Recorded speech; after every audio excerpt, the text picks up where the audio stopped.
Any more moves you expect the Niners to make in free agency? Yeah. One more cornerback. One more corner? Somebody solid. I'll keep saying his name until they sign him. Sign AJ Boye. Boye. Someone with some size, right? Yeah, just do it, honestly, at this point. Now you have all this extra space that you opened up with the D4 restructure, and apparently he might contribute.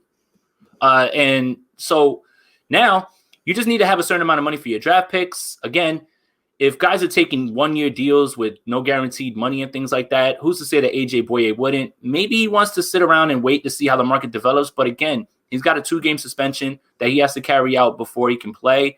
And if it's not him, there's other people. Casey Hayward, a few other people. I think it's one more because I like Emmanuel Mosley. I really do. Mm-hmm. But after Verrett and Mosley, it gets really hairy at cornerback. So I think you need one more solid starter who you can plug and play while having Mosley be there to either spell one of them in case of injury or maybe even because Shark's back, so he's in the slot. That's the thing is like the cornerback depth gets a little thin after Verrett and Mosley. And I think you would be wrong to go into this offseason with those two and Webster and Harris. I think you'd be doing yourself a disservice. Right, because you'd end up playing a lot of Brian Allen, which is not the goal. Jason Verrett and Mosley both missed time last year. They're both good corners. Verrett's excellent, but you got to count on them to miss time again next year. It just happens. And you want someone who's starting caliber to be able to fill in. AJ Boye would count. He's probably not that expensive. No, and then the safeties are good.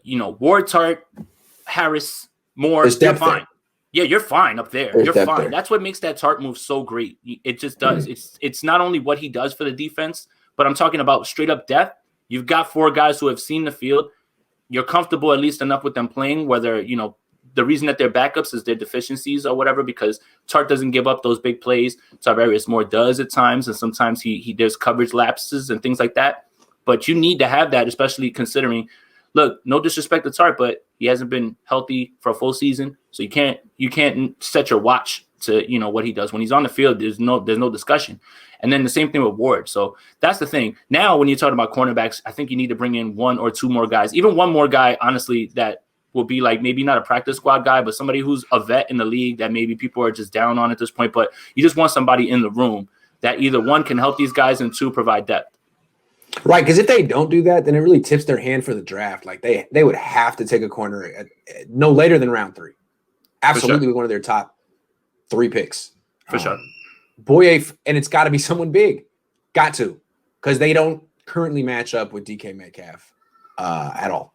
And Spoon did that. Spoon did that. So they have to replace Ahkello Witherspoon in their rotation. He had a spot in their rotation. He matched up against certain players. It seems like they're transitioning to more of a man-to-man coverage scheme anyway. So they got to get a big corner. And it seems like if they don't get Boye, then maybe they're targeting Tyson Campbell in round 2 or Patrick Surtain in round. Maybe they just do something they haven't done in 20 freaking years and take a corner in round 1. I don't know. It's possible.